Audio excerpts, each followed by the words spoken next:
I'm Kelvin Halliday, third secretary. Sergeant Desai, traffic police. I'm afraid it's your wife, Mr. Halliday. The very worst news, my good sir.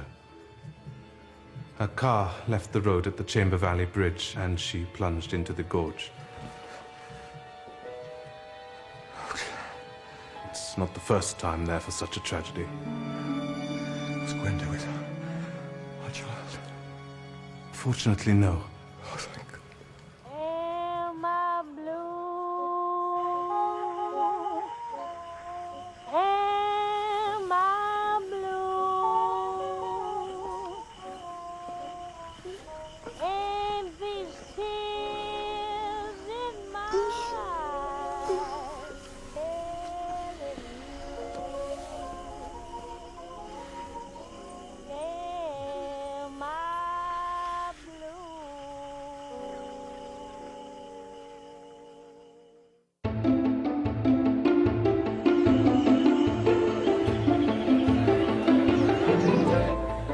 Telegram urgent. From Charles Vanston, British India Holdings, Delhi. To Miss Gwenda Halliday, passenger SS Dominion, bound Southampton, England.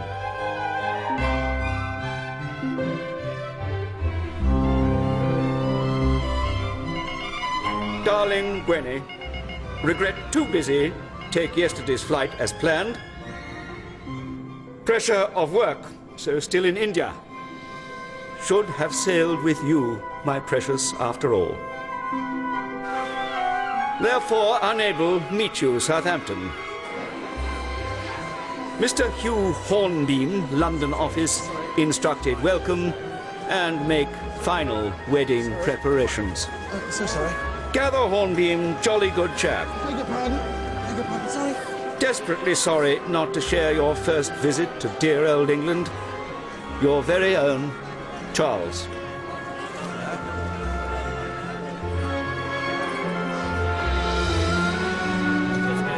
P.S. Have told Hornbeam, just look for prettiest girl in whole wide world. Ah, welcome to England, Miss Halliday. Oh, so sorry. I'm so sorry. Oh, golly. Are you she? Are you him? Yes. Welcome to England, Miss Halliday.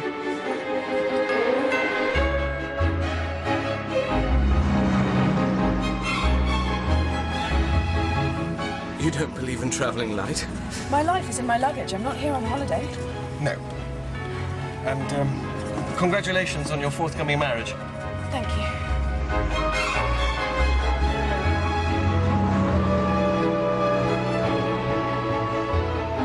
Where's best for our house? Charles would have a pied-à-terre in London, but for our family home, I want the ocean. Such sunshine as there may be, and views. I want England, Mr. Hornbeam. At long, long last.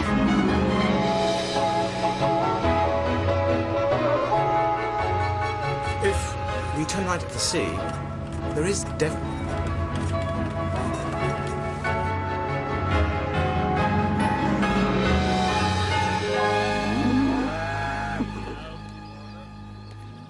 You won't find anything there. It's the back of Beyond.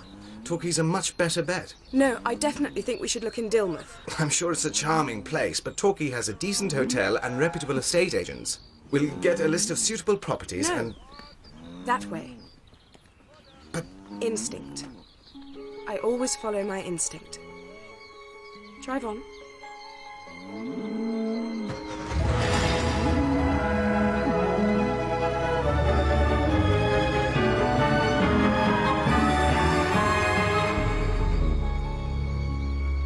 Thank you. Shouldn't there be a pier? I expect the Germans bombed it. Why? To stop people having fun.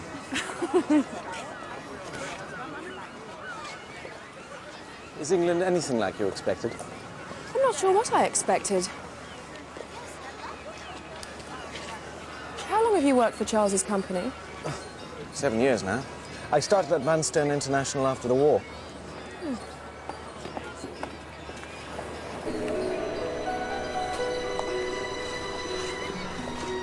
unlock that for me, will you?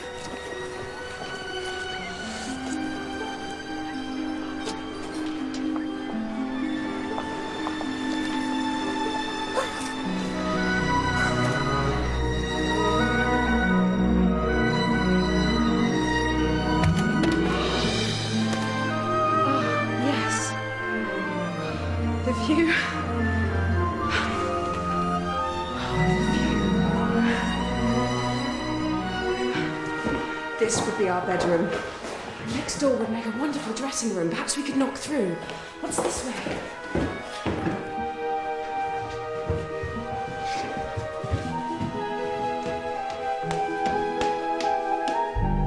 What's up here?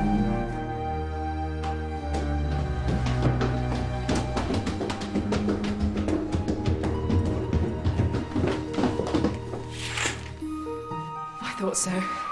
Simply perfect for a nursery, eventually. Grim colour, though. More cheerful wallpaper is what it needs. Something pretty, like poppies and cornflowers. Where did I see that? In a magazine?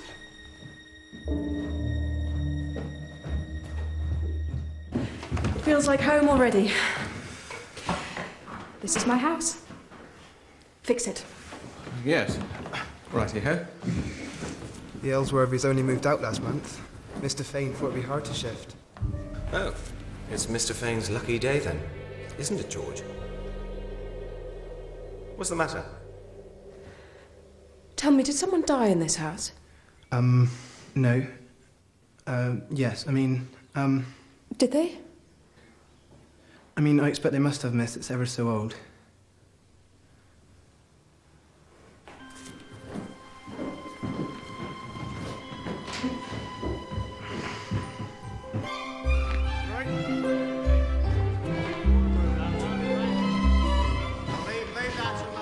Mr. Hornbeam? Next door. I'm coming through. That's the second time I've done that. It weren't in the original estimate, sir. Help me decide, will you? Well, I don't know. Oh, Mr. Sims, would it be possible to put a door between these two rooms in that wall? Don't see why not. Now, there's this for the hall. What do you think? Gosh. But is it too fussy? I hate fussy. Or there's this one. It looks fine to me.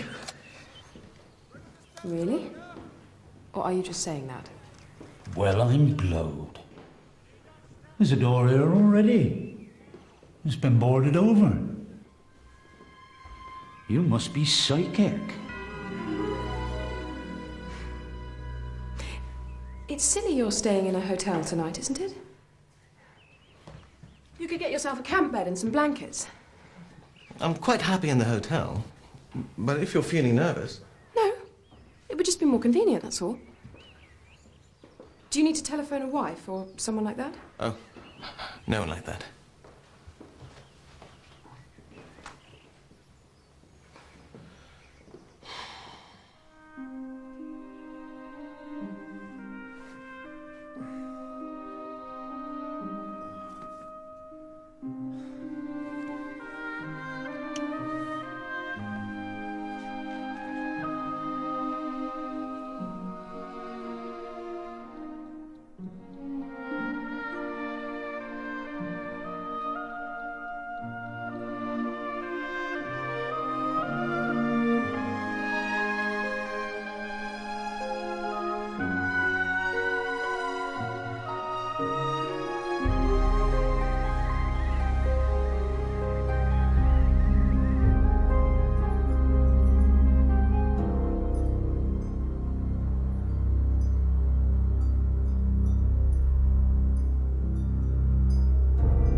Please! Oh. The window's open.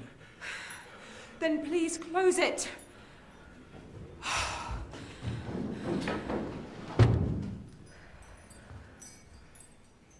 Can't you sleep?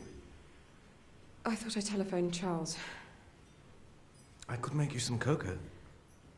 No, Charles. Well, not too sweet.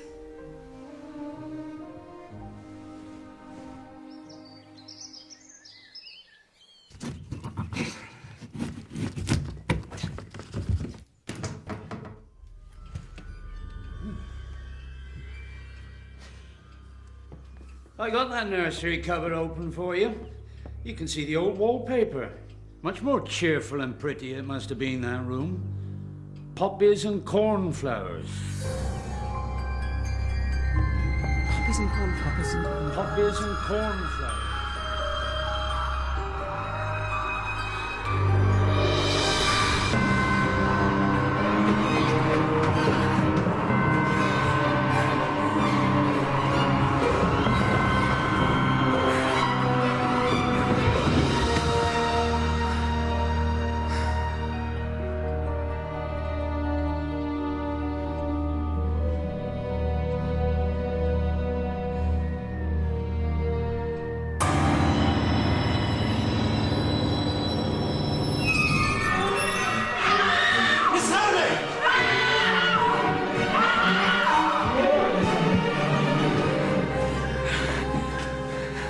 Are you all right, Miss Halliday? Thank you, Mr. Holly. Winnie. No, I'm sure you didn't imagine it, darling. I can't. Not just like that. I still don't know exactly when I'll be able to join you. I need you too, but put Hornby, Mum, will you? Yes, sir, but... Well, it's hardly a police matter. What sort of investigator? Just someone who'll take her seriously, or pretend to, and for God's sake, try and cheer her up.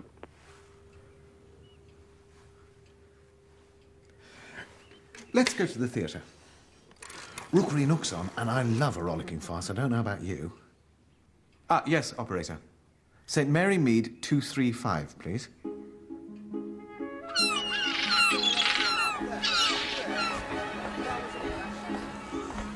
But what exactly does she do?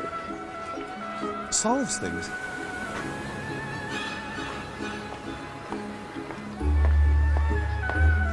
The Duchess of Malfi? It doesn't sound like a farce. I must have got the wrong week. Oh well, we're here now.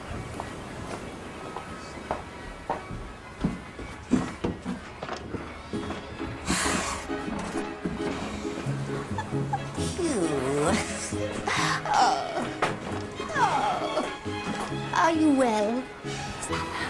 Yes. How very nice to meet you, Miss Halliday. Hello. I'm Jane Marple. Pull, and pull strongly, for your able strength must pull down heaven upon me. But stay. Heaven gates are not so highly arched as princes' palaces.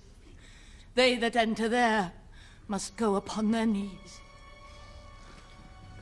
Come, violent death, serve for Mandragora to make me sleep. Go tell my brothers when I am laid out, they then may feed in quiet.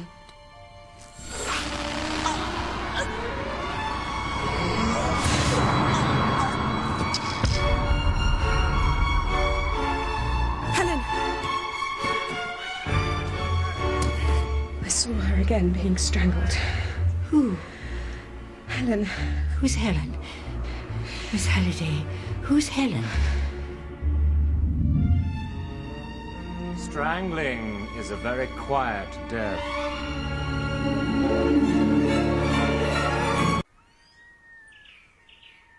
She was no older than 30, I'd say. What do you remember? Helen. Whoever she is or was, I couldn't see who was strangling her. Wonder what her furniture was like. Furniture? Here in the hall. Oh, there was a coat stand and a side table. A coat stand? Was there a coat? Or a hat? A woman's hat, pre-war style. May I know your age, Miss Halliday? 21.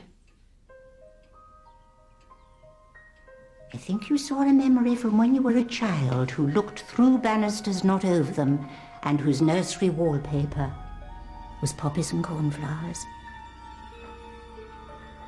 A child who saw a murder in this very house. I've never been in this house before. I've never set foot in England before now. There is that. Are you quite sure? Of course I'm sure. Breakfast's getting cold. Oh, your scrambled eggs are like rubber. I have advertised for someone.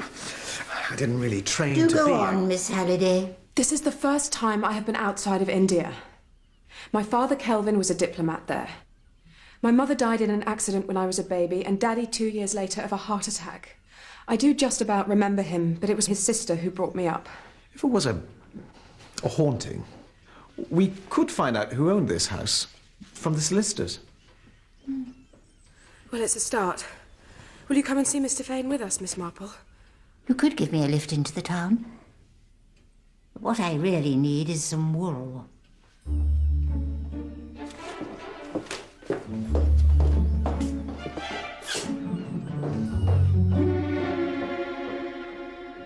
Dilmer's changed so much since I was last here. When was that? Oh, must be 18 years ago. Do you want the extra 2 ounces? Be on the safe side? Yes, please. I stayed with friends on the Leahampton Road. Hillside, their house was called. Oh, I know Hillside. Very well-run household.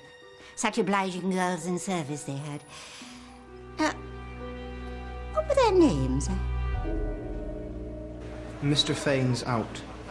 When will he be back?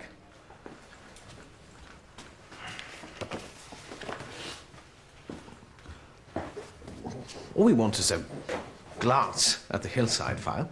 I'm meant to be tidying up. Oh, don't let us stop you. I don't like being watched.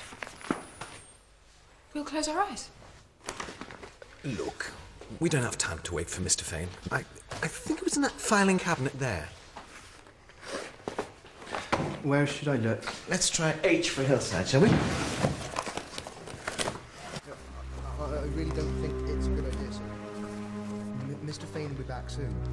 Oh, it won't take a moment, George. E, F, G, H. Ah, here we are. It changed hands in 1934 and was bought by... What? It was bought by Kelvin Halliday. Is that your idea of a joke, Mr. Hornbeam? No.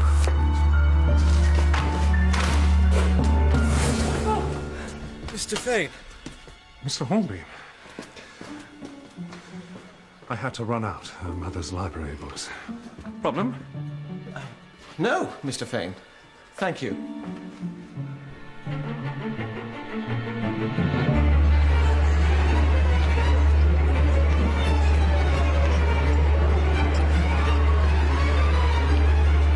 We were just coming to meet you. This is, Mrs. Paget, cook, housekeeper at Hillside in 1934. Darling Gwynnie, after all these years, you won't remember me, of course. You were such a lovely little girl. When Lily's about her other duties, I'd expect you to help my daughter. Poor little motherless mite. At least you bring her up in good old England, sir. You're still young.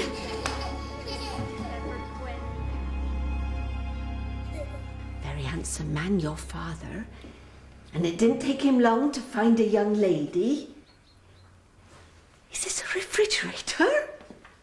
Yes. So could you start tomorrow? All right, then. I look after you. What young lady? I say lady. Helen were her name. Helen. Helen Marsden. Him a gent, her a theatrical. See, we used to have a show on the pier of a summer. Me and Lily, the housemate, we used to love it. What's that sound I hear again? There's laughter on the pier again. It must be that time of year again when the funny bones say hello. Every year they used to come. They were all so talented. We're sure to entertain you. Jackie Affleck. Listen. You were a laugh. And he didn't just play the piano. He said, that's not a dog, it's a scrubbing brush. You were a scream. Line of laugh. Are you ready? You could never see how he done it. Little Evie Valentine. Don't know how she found the energy. Quite a novelty.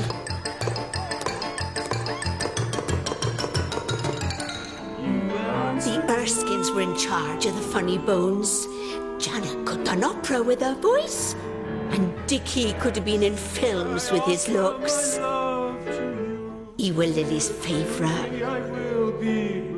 Sounds like a jolly good night out, Mrs. Paget. And Helen Marsden. If I do wrong when I take you and kiss you, then doing wrong is the right thing for me.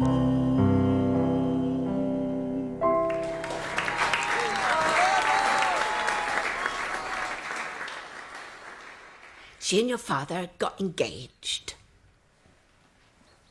I was never told any of this when I was growing up. I don't understand, Mrs. Paget. Did the three of us go back to India? Just you, but I think it's best you hear it from family. It's not far.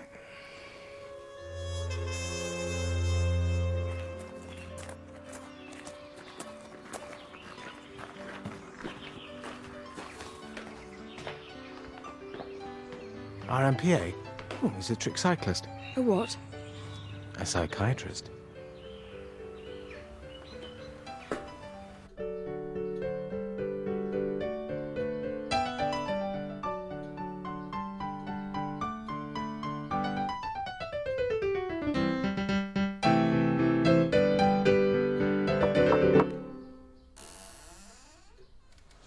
Yes? I believe you're my Uncle James. You're so like your mother. So like my dear Claire. Do you think Miss Halliday was somehow drawn to Hillside by her subconscious? Possibly. Unless it was what we psychiatrists call a coincidence. I'm so thrilled to see you again. Why was I sent back to India alone? Oh, Gwenda, where to start? Your mother and I were very close. Your grandparents died young, and I more or less brought Claire up. When she came of age, she took off to India to be a governess and met your father, married, and had you. And then he wrote, informing me of her death. Her car had gone off the bridge at the Chamber Valley Gorge. The following year, he wrote again from Dilmouth. He'd moved here with you and got engaged, rather too soon after Claire's death, to my mind, and to an entertainer. But I accepted an invitation to come down and meet them both. This is James Kennedy. James. Helen. Kelvin speaks so lovingly of your sister. Dear Claire. If I can make him as happy as she did. And we got on like a house on fire. I'd been looking for somewhere to set up in general practice, and Dilmouth fitted the bill, so I moved here. You weren't always a psychiatrist. No. I eventually realized it was the mind that truly fascinated me and not the body, and since the war... The mental wounds. What some of our chaps went through. After a few weeks, we became firm friends. Cheers. Kelvin asked me to be his best man. Here she comes. They were to be married in the morning. There was a little party. But there would never be a wedding. Don't be late tomorrow, or you'll never make an honest man of me. Kelvin went home to Hillside, and I came back here and fell asleep with a book. Then around dawn, Kelvin telephoned in a terrible state. He got up in the middle of the night and noticed that Helen's suitcase had vanished and some of her clothes. She wasn't at the digs where they were all staying, and nobody knew where she'd got to. We waited and waited outside the town hall, but she never came.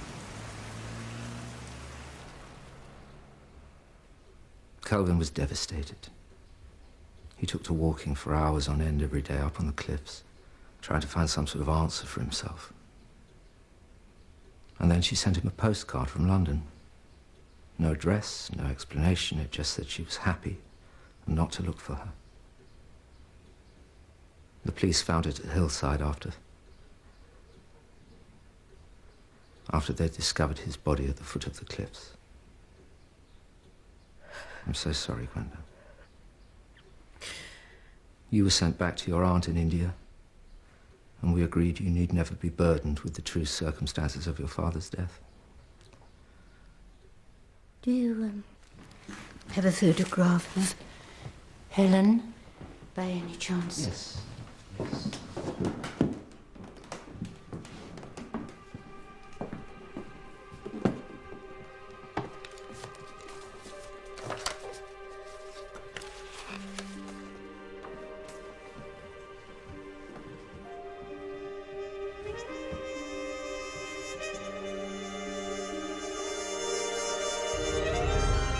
It's her.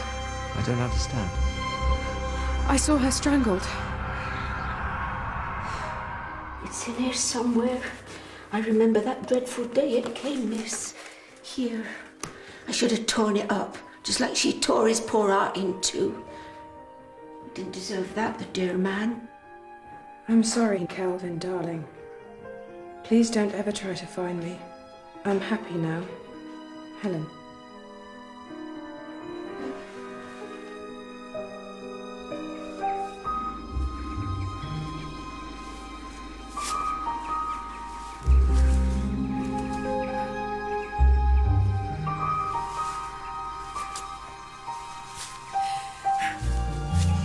Here, let me. No!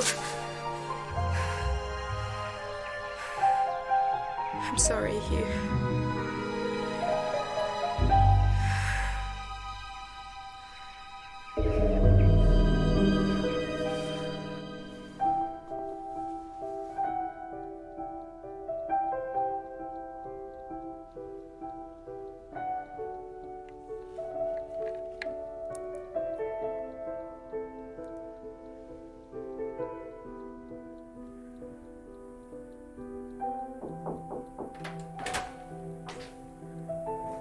It's me. Come in. How's Mr. Hornbeam? Asleep.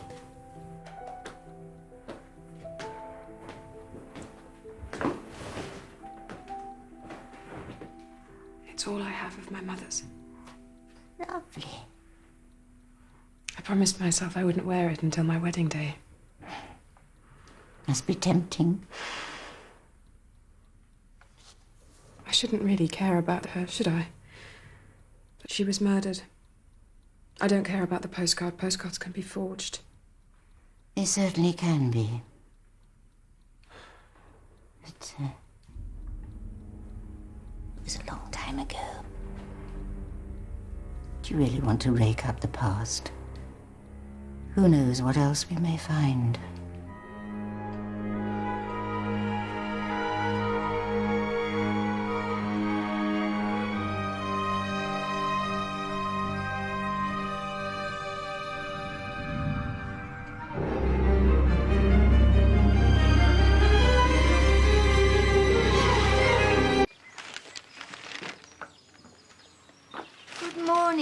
Good morning. Did the seagulls wake you up too? Don't they squabble? I slept like a lamb. Oh, and Charles telephoned. He'll be arriving on the 17th, so you can get on with the wedding arrangements as we discussed. What did he make of your discovery? He's enough on his plate. The weather is beautiful. I'll walk, I won't take the car. Where are you going? To my uncle's.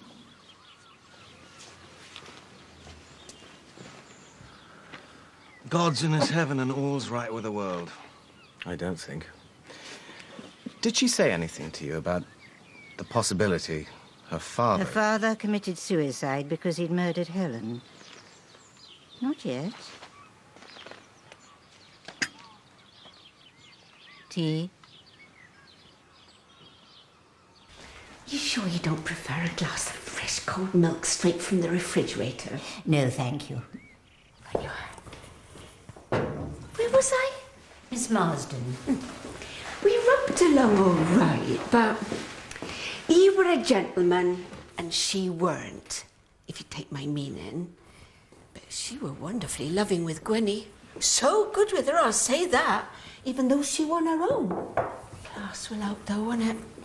She got a little bit above herself, is my opinion. Even ticked off Mr. Halliday for putting the engagement announcement in the Times rather than the Dilmouth Messenger. He read it out so proud, and she said he'd gone all stuffy and stuck up. Was she here a great deal? Most days, and, well, I don't suppose it matters now. Quite often, nights too. I were a bit disappointing him for that. There are standards, engaged or not. No surprise to me when she ran off. I heard them rowing that night.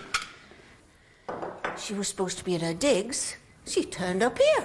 Darling, calm down. I'm not going to see him. Well, I am. If you think I'm going to stand by, let alone... Madam, you're with Gwenny. Darling! Next thing I knew were all that kerfuffle in the early hours when he found she'd done a bunk. Helen? She's nowhere, sir. Perhaps she's been... Lily! Stranger things have happened. Lily just wouldn't let it lie. What did Lily really think had happened to her? That girl? Reckon Mr. Halliday had done her in and buried her in the garden. Too much Boris Karloff down the picture house. Said she'd seen something very odd indeed, Mrs. P. What? Who cares? I don't want to hear her nonsense, silly mare. Do you know where Lily is now? Sorry. Dreams can mislead as well as inform. Your father and your mother and Helen have been whizzing around your consciousness like dodgem cars, bumping into each other and throwing off sparks. But a spark, however vivid, is not enough to see clearly by.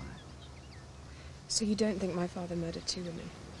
Well, anything's possible, but...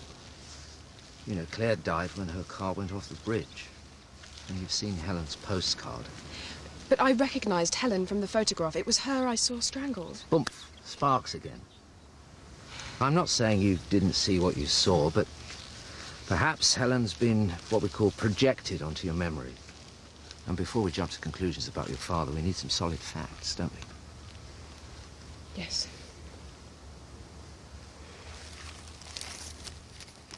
We have one. Oh, no, thank you. It's lovely here. My favourite place. Good for thinking.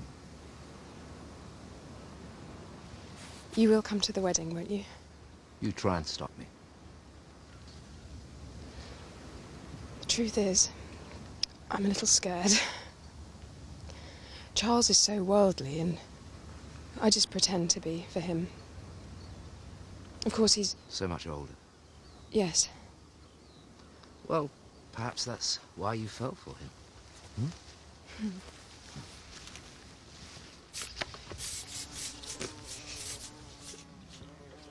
It's a peace rose, isn't it, Chief Inspector? Can't have green fly disturbing the peace. Serious offence.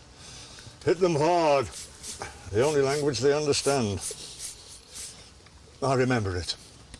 She skedaddled before the wedding, so he jumped off Lover's Leap.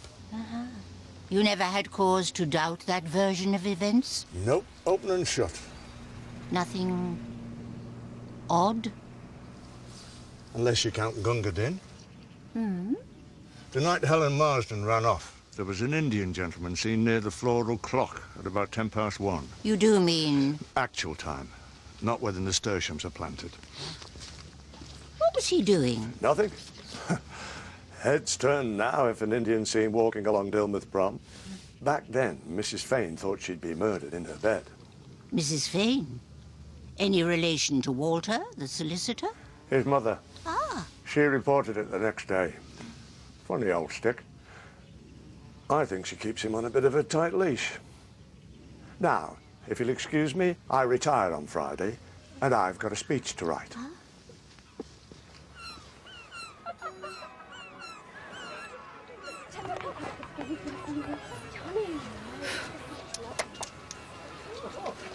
Of course, she was a nymphomaniac. If you're familiar with the term, Miss Marple. She almost snared Walter. Did she really, Mrs. Fane? They were inseparable until she got her hooks into Kelvin Halliday. She invited Walter to their wedding. He almost wasn't there because he overslept. They'd all had drinkies after the show. Was he very late home? Not very. I was still up. We finished a jigsaw and then we both went to bed. Thankfully, all that was just a phase. Walter's happiest with his mother. Some men are. You didn't go out again? Only Chief Inspector Primer said that next day you'd reported an Indian gentleman late that night. Lurking. He's mistaken the date. That was the night before or after. They're all thieves. Of course I reported him. I had the most exquisite emerald earrings, stolen when I lived in Delhi with my late husband. What was your relationship with Helen Marsden?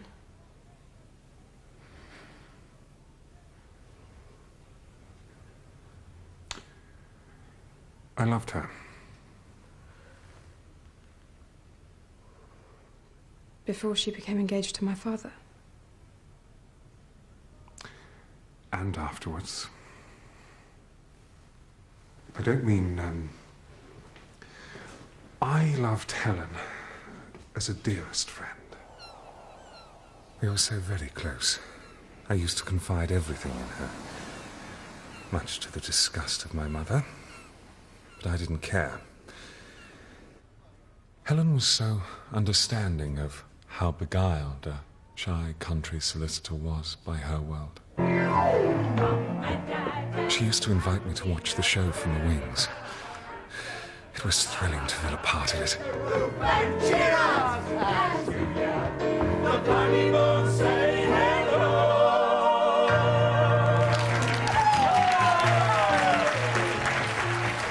It may not have been the London Palladium,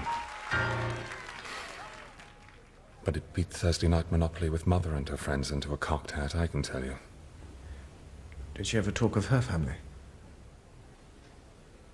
The Funny Bones were her family. And on that last night, I felt like one of the family too. Old Lionel and Dickie, Jackie, Janet, and little Evie Ballantyne. Oh, Jackie. There she was then. But there was a feeling of sadness. We knew that Helen leaving would change everything. Fellow artists, loyal fans, we've packed our grease paint, our trunks, and we go our separate ways until next year. Except, of course, our wonderful Helen, who has chosen married bliss ahead of a life trudging the boards. Bravo. Still, no hard feelings, Holiday. Thank you. The toast is the Funny Bones. Funny Bones. Funny Bones. I went home, feeling a little sad. Do not pass go and autumn beckoning. George, where's that tea? Bloody hell.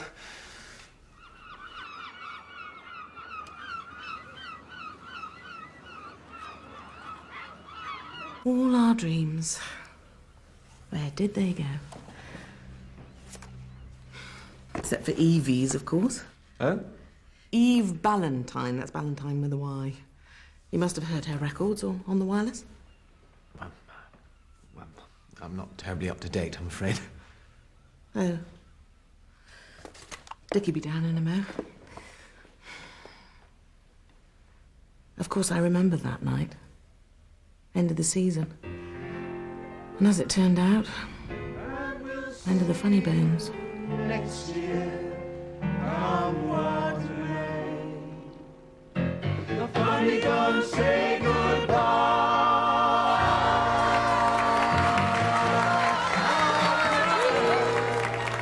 Toast is the funny bones. Funny bones. Funny bones. Funny In the party spirit. Who wants first dance with the smoothest smoocher on the south coast? Jackie Affleck Janet? was up to his usual tricks. Not me. I was Jackie. Helen? It's your last night of freedom. Watch out for his Paso Doble, girls. Poor old Lionel Luff. Died the next Christmas. Demon King in Panto at Worthing. Trapdoor opened too soon. Southsea. He broke his neck. This is little Gwenda, Dickie. Kelvin Halliday's girl and Mr. Horn. Bean. Hornbeam. Pleased to meet you.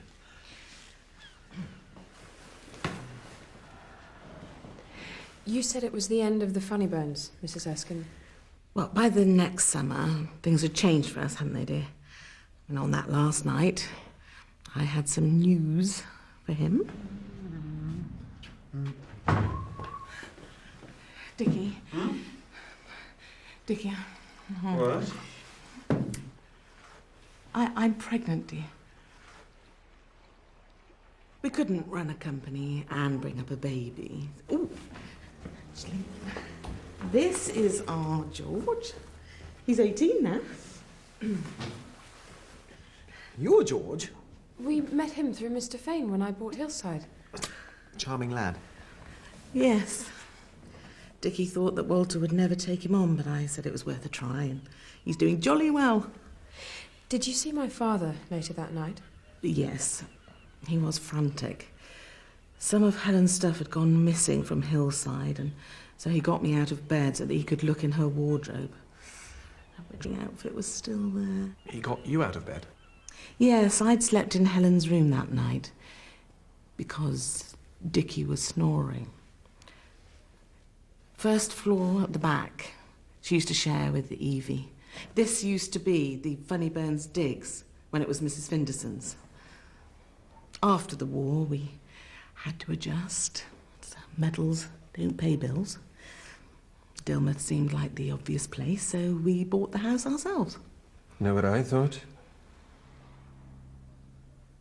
That Helen and Jackie Affleck had run off together. It's all right, Jackie. I overheard him, talking her into it. If you ever change your mind, eh? Then, he was the only one who wasn't there next morning. Apart from Helen, of course. No one mentioned it while we waited outside the town hall. But it's what we were all thinking. What a sorry bunch we looked that morning. You with your black eye. Tripped over a stage weight.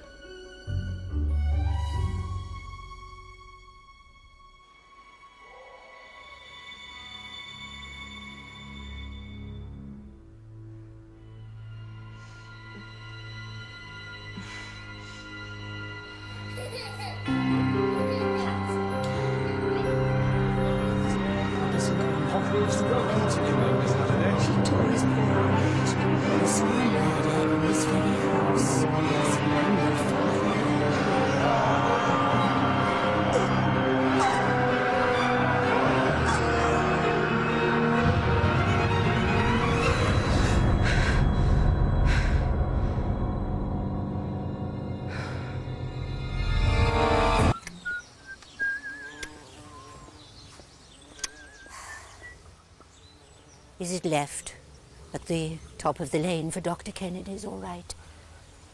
Miss Marple, still sleuthing? I hate an unsolved case. There was no case to solve. Possibly not. Left all right? Have you found out something? Well, yes and no. It's all terribly confusing. An Indian man on the promenade. A young bride's missing trousseau. Funny bone in the wrong bed, of course. Was this really sent from Helen Marsden? It's left. Oh. Thank you, Chief Inspector. Happy retirement.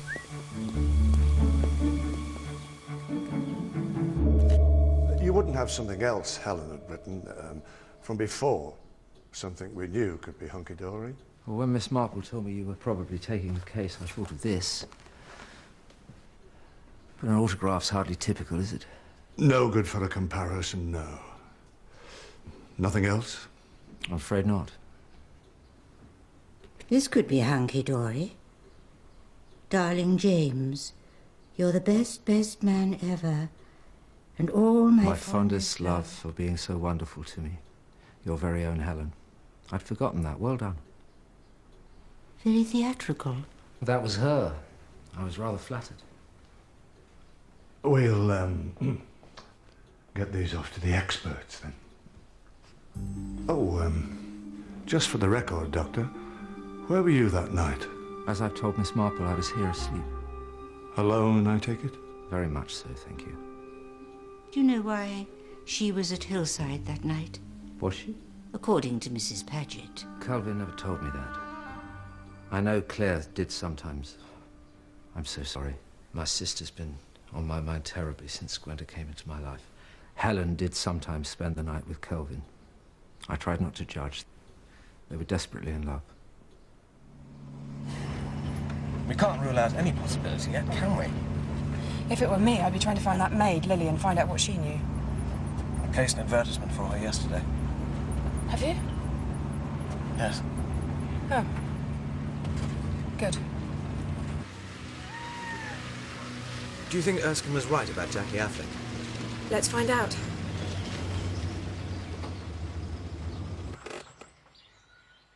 He's done well for himself. That was my Dorothy. Her first husband was Dougal's Biscuits. I met her in Nice when she was a very merry widow.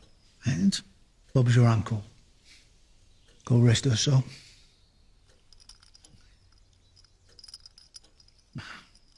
I haven't had my vitamins today. Nice? Yeah, I ran a little bar down there for a while.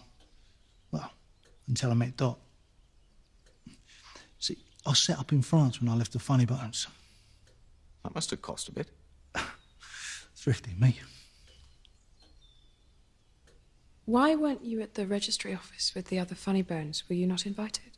I'd had enough of Dilmouth, that's all. Of course I was invited. I was there when they first met.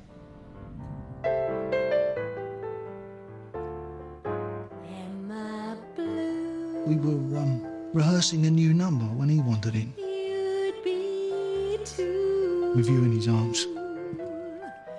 If he'd play with your man, done fell through. Daddy, look! Sorry. It was my late wife's favourite song. She had taste. Look, do you mind? I've got talent here and needs my undivided attention. There was a time I was the only one, but now I'm the sad and lonely one. Oh, Lordy, was I gay till today? Now he's gone and we're through. Am I blue?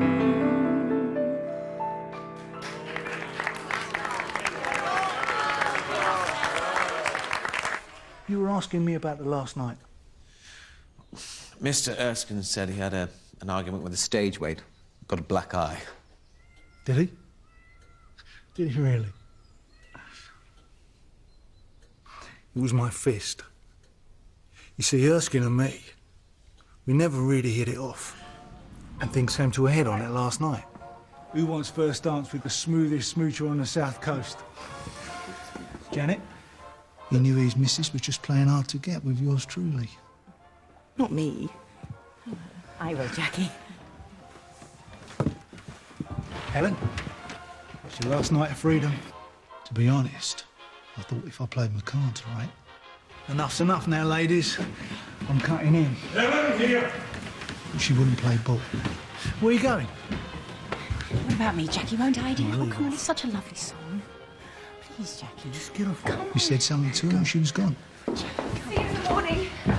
Jackie, please. Evie, I've got enough bad habits and so have you. Now get off! Evie'd been after me all season. Sad, really. Affleck, you are. And then... Bus! Why did he attack you? Search me. I didn't hang around to ask. I left him on the floor, went back to the digs. Got stuck into a bottle of malt with Lionel Love. Long gone now, of course, old Lionel.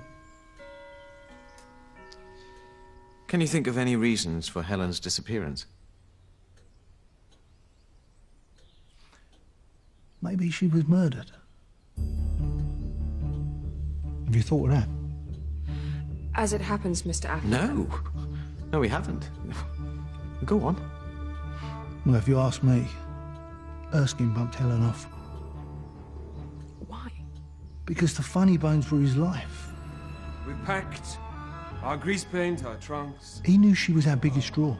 And we go our He separate reckoned ways her until marry him was going to break us all up. Except, of course, our wonderful Helen, who has chosen married bliss ahead of a life trudging the boards. Bravo. Still, no hard feelings, Holiday. I'll tell you something else as well.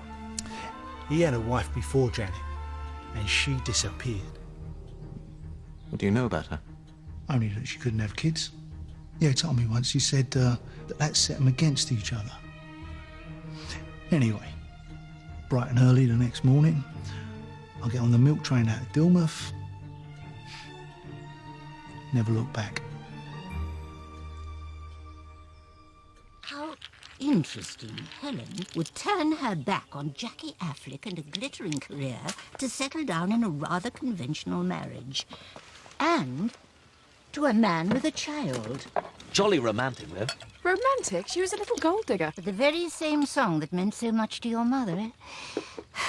It's a lovely story. Yes. Gwenda, Mr. Vanston is so well connected. Do you think the Delhi police would let him see the file on your mother's accident? My mother? I think your mother's death may be significant. You think my father's a madman who murdered my mother and then came to England and murdered Helen? Where did you find this woman, Mr. Hornbeam? Wherever it was, you can send her back. I am so sorry. She'll calm down. If her mother's accident was really murder, well, you must think it was her father. Unless you're suggesting Dr. Kennedy killed his own sister. Dr. Kennedy? Oh, I'm sure he was never in India. But perhaps one of the funny bones was. That was just plain bloody rude, Gwenda. Miss Halliday to you. I'm very fond of you, Gwenda, but my fondness is being sorely tested. Then don't be fond! I can't help it. Can't you? You?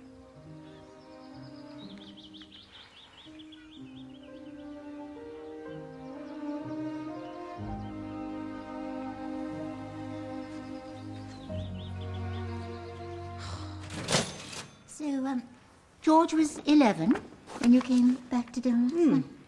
Just the age when a boy needs a father's influence, I always think. Oh, he's lucky that his came back from the fighting, so many didn't. Dickie wanted to try a new life in India. He'd worked there before we were married, but I said no. Dilmouth has everything we need. Goodbye. Goodbye. Goodbye. Hillside, Dilmouth. Information sought regarding Lily Kimball. Housemaid at the above address in 1934. Telephone Dilmouth 8123. Could be money in it. Nah. Stranger things have happened. Could be a shed load of trouble with you and your daft notions. And feed them chickens.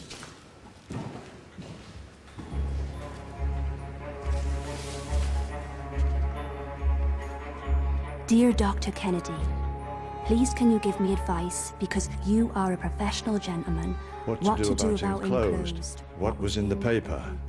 After all this time, I don't know what's for the best. If you can advise, I will visit tomorrow morning and oblige. Yours respectfully, Lily Tutt, as was Lily Kimball, housemaid at Hillside. At last we could be getting somewhere.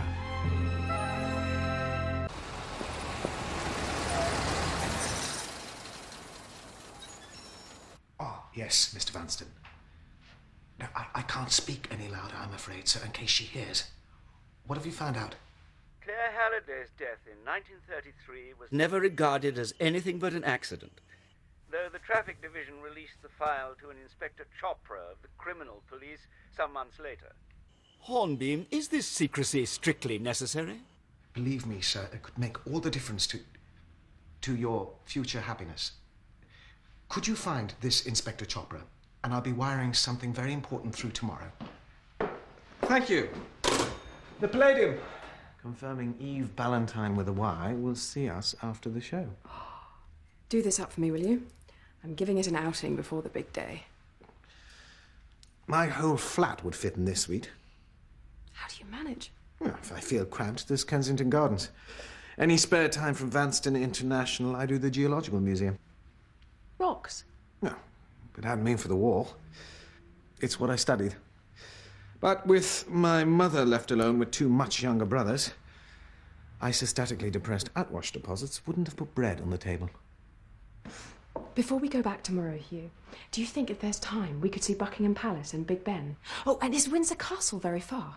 Well, I don't know, do I?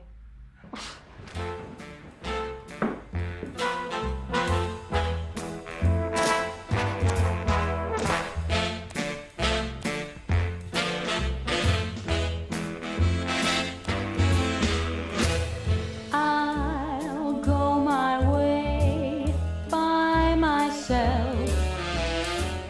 This is the end of romance.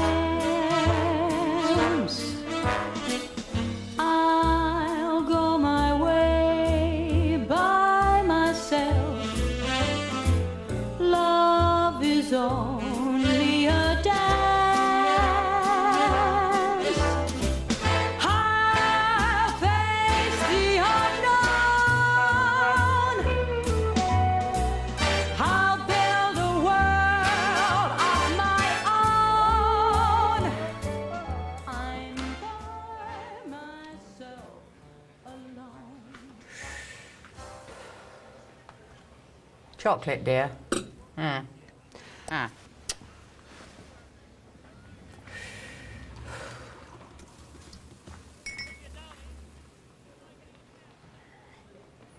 You're wearing Helen's necklace. Helen's? Ah, I asked to borrow it once, but she wouldn't. Used to be your mother's. I know. Helen said she wore it to remember dear Claire for Kelvin's sake. But then that's how they were. This way, everyone! What are you doing? Helen, darling, will you marry me? Yes, Calvin. With all my heart. Giving everything up for a man. Pass the sick bag, Alice. I never understood it. She could have hit the heights, you know. But she wanted to be a dear little wifey with a sweet little kiddie. Don't you miss that? No, cutie pie. The last night in Dilmouth. Oh, Dilmouth. What a dump. I wonder how Dickie Erskine is these days. Very well, and my solo spot seems to be working. Obviously, I need to do a bit more practice on my time step, but I can sing, and I'm ambitious, Dickie. I want my own spotlight. I want a dress made just for me. I want to be front page news. Sweetheart, let's be honest. I've heard you Never in a million years. I like to think he's crept into the cheap seats since then and cried. And Jackie Affleck. Were you in love with him?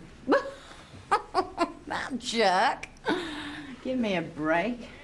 Why? What's he been saying? Tears at the last night party? Oh, well, I was sentimental back then. And it was the end of the funny bones.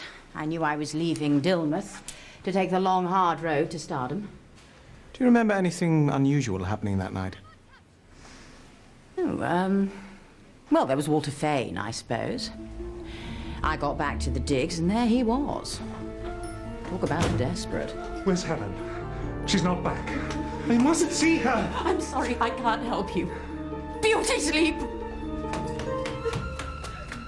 That's it. I've got fans to thrill. Do you have a problem with your eyes?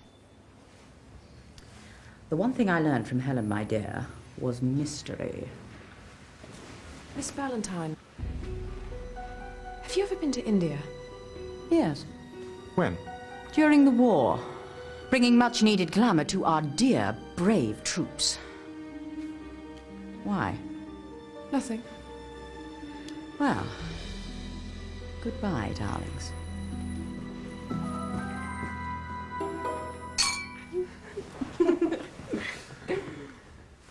I'll tell you one thing.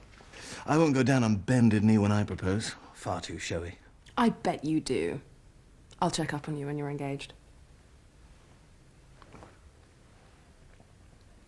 The day we met, there was a fork in the road. And I wanted to go one way. And I said, I always follow my instinct.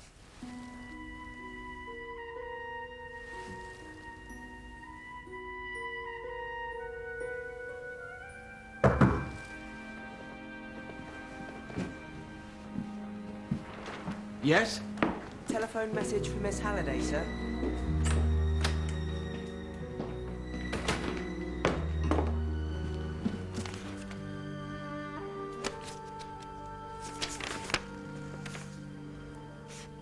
Miss Marple, Lily's been in touch and they're meeting her in the morning. Early start then. Early start.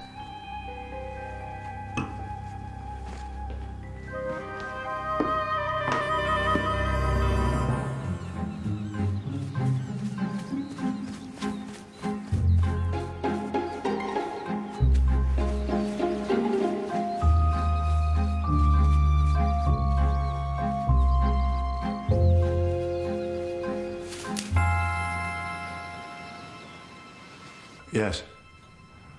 You're quite sure? Go on. She should be here.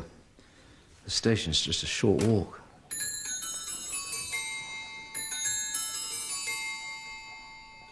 Do you need another aspirin?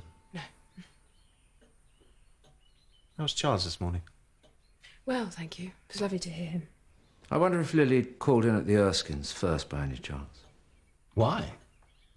It's just I bumped into Dickie in the street. Said she was coming to Dilmouth. He remembered her well. A loyal fan.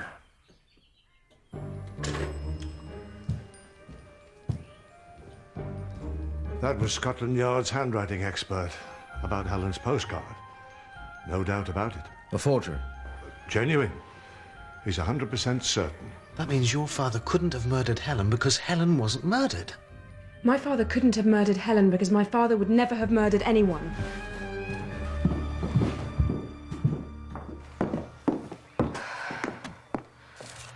Helen was strangled. I saw it. No one will ever make me say I didn't. You believe me, don't you? Promise. I believe you saw a murder, Gwenda. I promise I do. And I can't believe my father would kill himself. Perhaps someone murdered him too.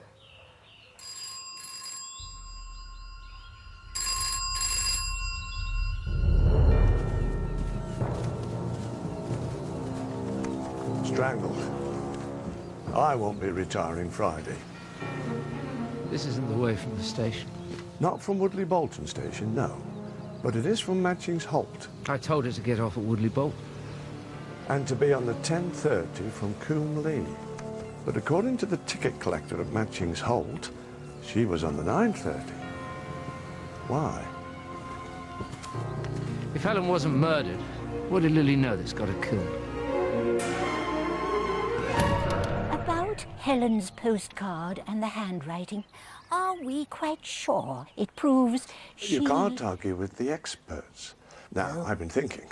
Mr. Richard Erskine had a first wife who ran off, didn't he? Never seen again. So Jackie Affleck said. But what possible connection? There's a technical term we use, Miss Marple. Following a hunch. Ah. Erskine came back to Dilmouth after the war. Say he did so to keep an eye on Lily because she knew he'd murdered his first wife. He found out she was coming to see Dr. Kennedy. Anybody could have known that. I doubt Dilmouth's much different from my own St. Mary Mead when it comes to gossip. And we may think the funny bones aren't in touch with each other, but can we really be sure? You think I should get them all here? Ooh. I wouldn't dream of suggesting what you should do. Oh, consider it.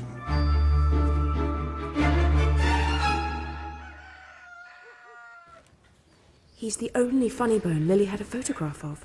Why not? We know he was her favourite. Mr. Tutt, did Lily often talk about her time at Dilmouth, in Hillside? No. Except when she was saying how she should have stayed in service rather than live this life out here with me. If there's something particular you want to know, ask. I'm off to see her mother. What did Lily make of Miss Marston's disappearance? Never believed she run off. That's what you mean. Unless she went to the North Pole. That's what she used to say. North Pole? Search me. Thank you, Mr. Tutt. You've been very helpful indeed. Please accept this. No, I'm sure Mr. Tutt does. I'm sure Mr. Tutt does. Got to bury her decent. Thank you, miss. We're very fortunate, aren't we? The North Pole? Don't you see? All of Helen's clothes, apart from her wedding outfit, were at Hillside. It was high summer. Lily must have noticed that Helen had taken winter clothes, not summer ones. Or rather the murderer had, in a panic. Mm-hmm. You clever thing. I am rather, aren't I?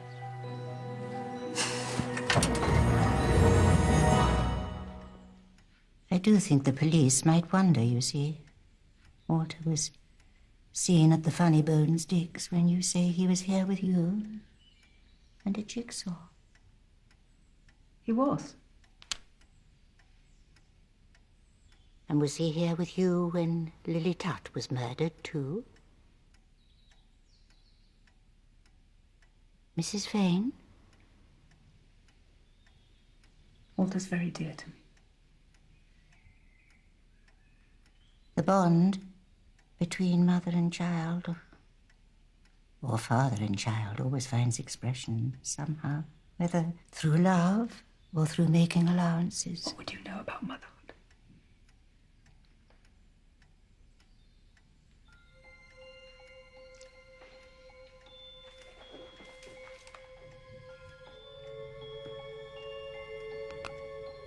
Is that Carly? Yes, Carly. A dark and terrible mother.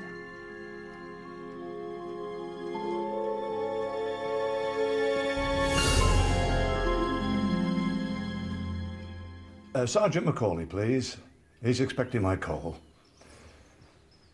Mrs. Erskine swears her husband was at home at the time of Lily's murder, and I'm inclined to believe her.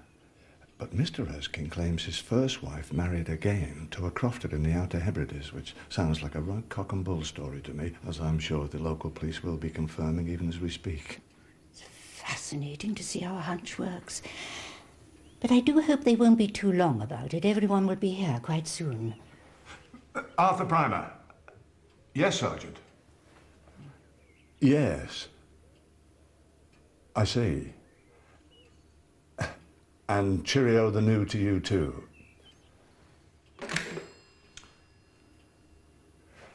Mr. Erskine was telling the truth. First wife alive and kicking, with second husband and 6 kids. 6 children? And 50 sheep. Dilmouth? Oh, yes, yes, if I must.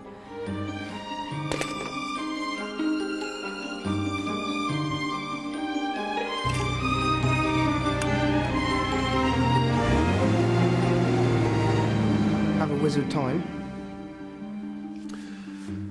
Give your old man a hug, son.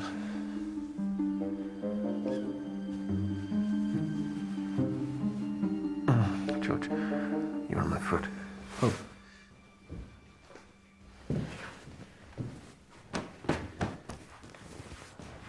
We're about to catch a killer. That doesn't mean my house can't be well presented. Sorry, Mr. Hornby, but there were a message for you this afternoon from India. Mr. Vanstone. He said he got what you wired and he's found Inspector Chopra and the inspector were investigating a jewel robbery. Jewellery? Did he say what sort? No. Have you been speaking to Charles behind my back? I'm sorry. It was necessary. Believe me. We'll be 1, 2, 3, 4, 5, 6, 7, 8, 9. 11. 11? Cocktails, please, Mrs. Paget. The sherry with ice.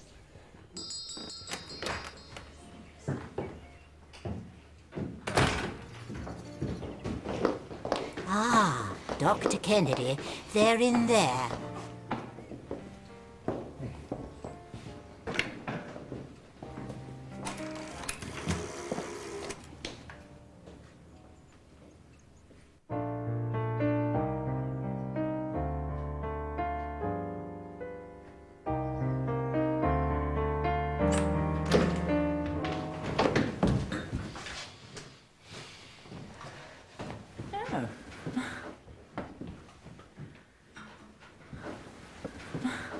Thank you. Miss Ballantyne Mr. Affleck. has tricks. Tricky. Miss Ballantyne, may I say that your success is very well deserved. Yes, Walter dear, you may.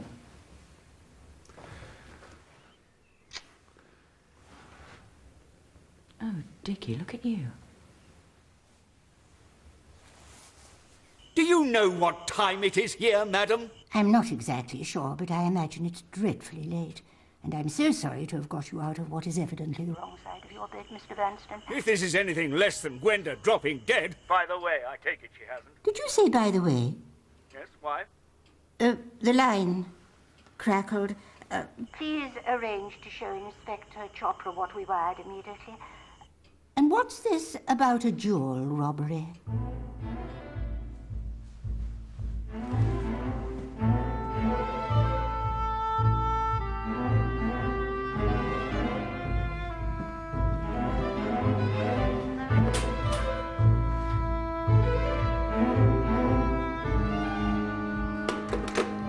Extraordinary.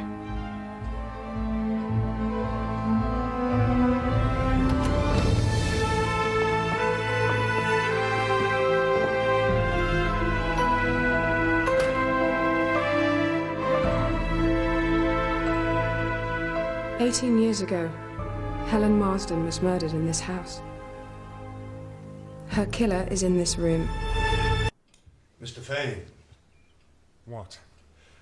Where were you that night, apart from at the Funny Bones digs looking for Helen Marsden?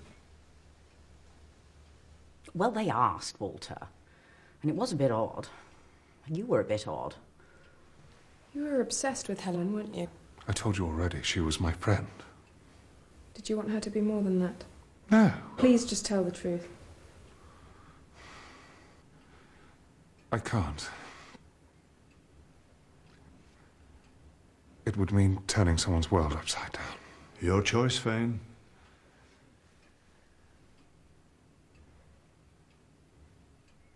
It's not. It's mine. Janet? Tell them, Walter.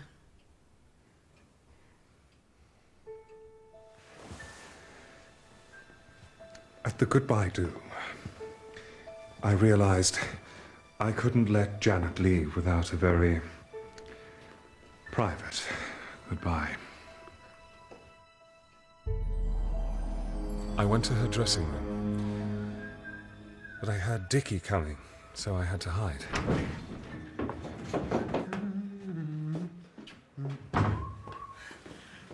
Dickie. Dickie. What? I'm pregnant, dear.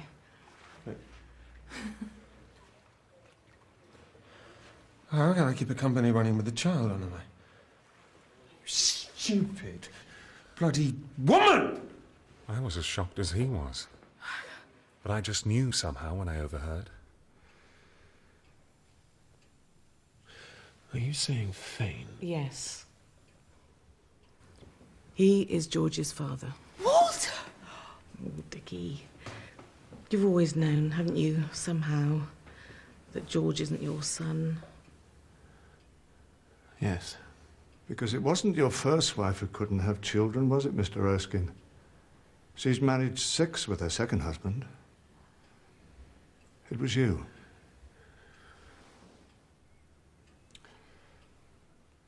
Go on, Mr. Fane. I went home. I heard you come in and go to your room. Half an hour later. I went to look for Helen. She was the only one who knew about Janet and me, and I needed to talk. I followed him. Then I saw that Indian man and I was frightened, so I went home.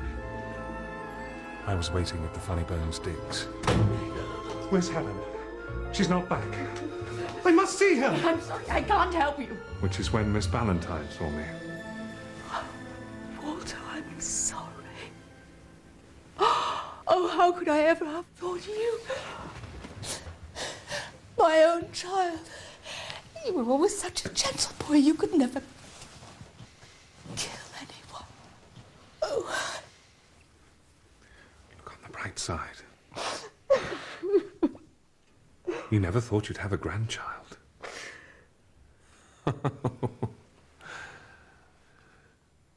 No wonder you took in George. I could have saved myself a black eye. You thought it was me? Mr. Erskine, what did you tell Helen at the party?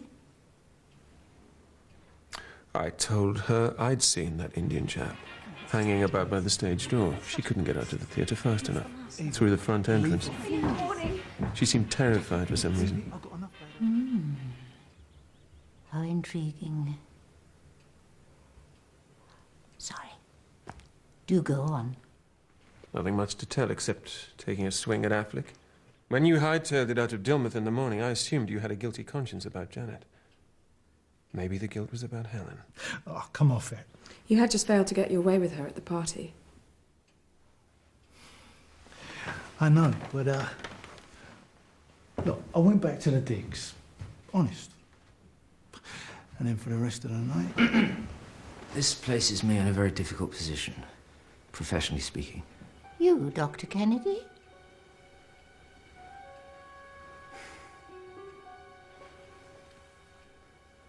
Oh, well, if it's the only way. Jackie couldn't have killed Helen. No, now we've all got to tell the truth or you'll be in a tight spot. We were just kids. It was bad enough for me in the bar. Who wants first dance with the smoothest smoocher on the south coast? I will, Jackie.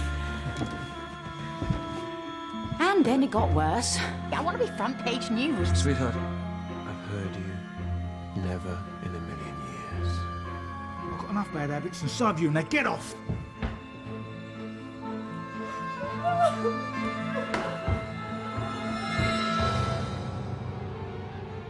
Is it any wonder I did a stupid thing?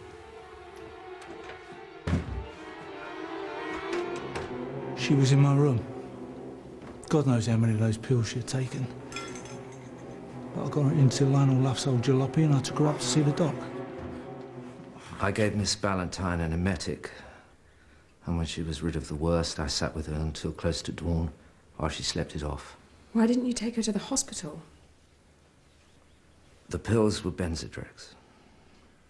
Illegal drugs. Well, I needed a lift, darling. Have you ever tried playing xylophone and tap dancing at the same time? Who supplied you? Someone who liked his vitamins, Mr. Affleck. And made enough on the side to open a little bar in France. Yes. It was a nice little earner. Helen knew all about it.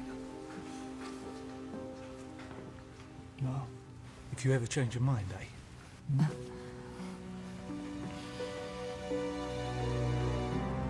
So we three, though not for the most respectable of reasons, do have our alibis. It's not quite true, is it, Doctor, in your case? Neither Mr. Affleck nor Miss Valentine would have been any the wiser if you'd slipped out, come up here and strangled Helen. Well, strictly speaking, I suppose. And strictly speaking, you don't have an alibi for Lily's strangling, either. I was with you at the time we thought she was arriving from the station. How could I have known she'd changed her plans? She should be here. The station's just a short walk. I think you were most ingenious. Perhaps the letter found on her body wasn't the one you sent her, and what you'd really told her to do was catch the 9:30 train, get off at Matching's Halt, and take the footpath. You'd have had an hour in hand, and a quiet place to kill her. And substitute a letter you'd never posted which specified the 10:30 train and Woodley Bolton station.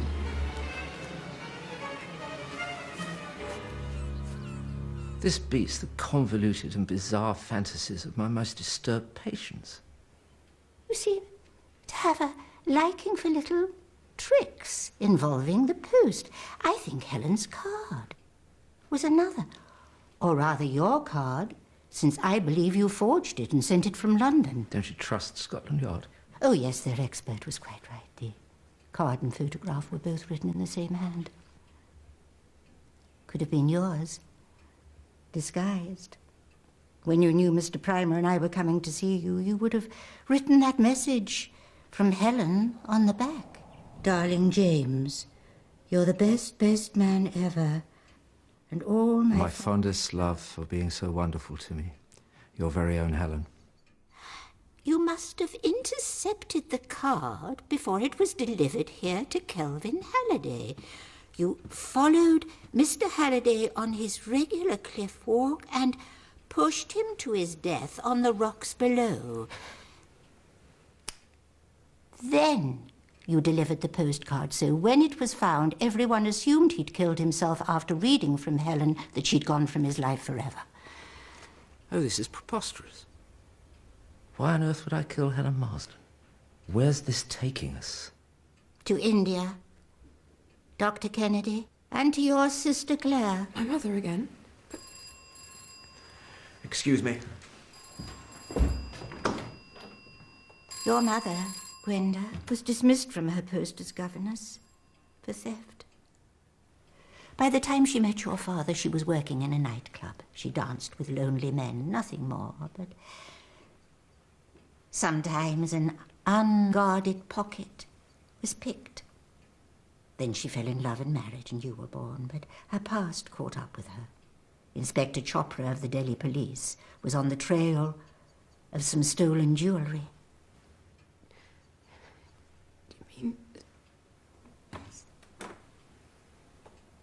What's this to do with the murder of Helen Marsden?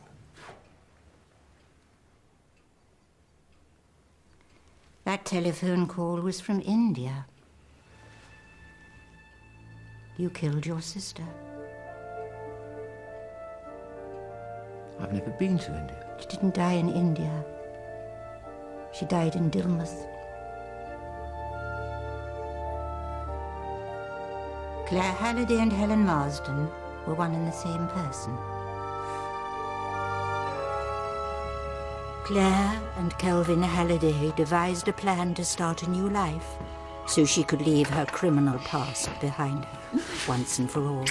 Car's a wreck, darling. Oh, darling, I'll save. I'll see you in England. Claire's car accident was staged, like the rest of the charade. She came to England and my father followed later with me. Yes, Gwenda. Exit stage right. Claire Halliday, enter stage left, Helen Marsden, because it was a performance. With the Funny Bones as their all-important audience. Sorry. It was my late wife's favorite song. Will you marry me? Yes, Calvin. But it wasn't just the police she was avoiding in Dilmouth. Possibly she went to India in the first place because she found you a little over-protective of her. Whatever the reason, she had no intention of continuing a career that would bring her the wrong kind of recognition once she was married. If only Mr. Halliday hadn't put that engagement notice in the Times. She was cross about that, as Mrs. Paget heard. Kelvin Halliday didn't invite you down to Dilmouth, did he? You read that engagement notice and decided to come and meet the man who had married your late and much loved sister and discovered her very much alive. James. Helen. Calvin speaks so lovingly of your sister. Dear Claire. Did you enjoy playing the role? Why would I kill my sister?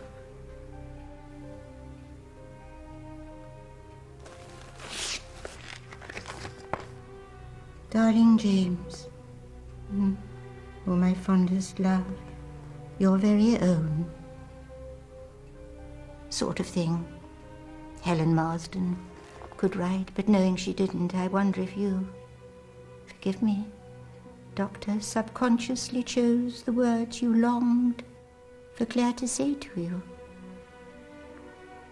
Is that why you became a psychiatrist? Physician, heal thyself. Not heal. It was too late for that. Understand. But I now know I could never have loved any other woman but Claire. What happened? When Mr. Erskine told Claire, and let us please remember her by her real name, about the Indian, she assumed it was one of Mr. Chopra's men come to track her down about the jewel robbery. See you in the morning. It was. So she came to see Kelvin. Mrs. Paget heard them arguing about a man. Calm down, I'm not going to see him. Well, I am. If you think I'm going to stand by and let another... Kelvin went to look for him, having phoned me. All I wanted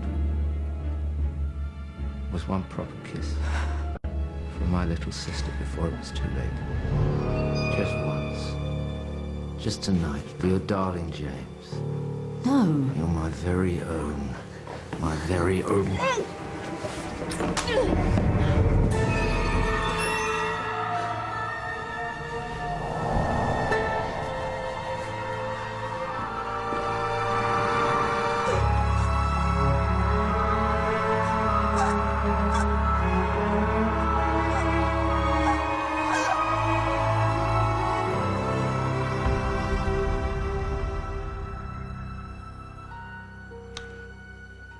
Constable.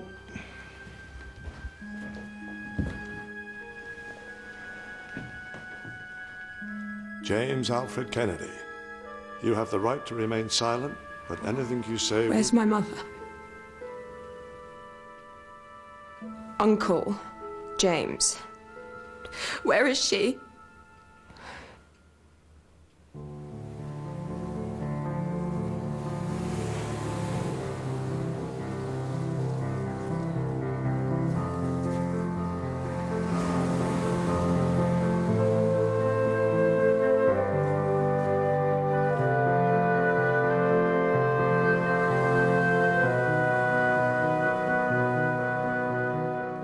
Mrs. Bunner Baker's wife?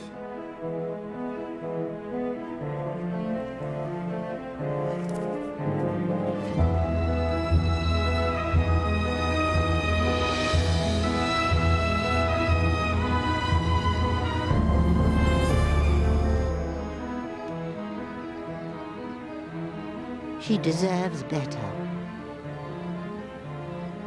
Mr. Vanstone sounded most unsuitable to me. But they're engaged. But not married.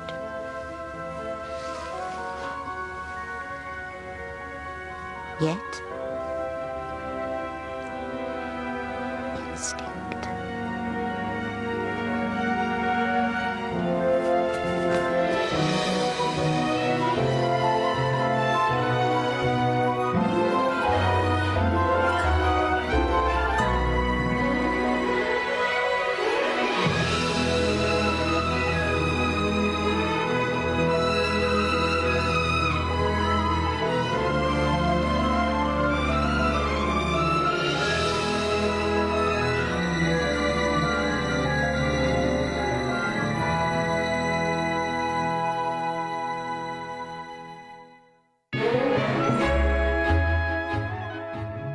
Well, you can get your daily dose of detective drama every weekday as Agatha Christie's Poirot puts his little grey cells to work at 2:35 from tomorrow afternoon. And don't forget, the home of great drama from here and the US is ITV3, so make sure you investigate there too.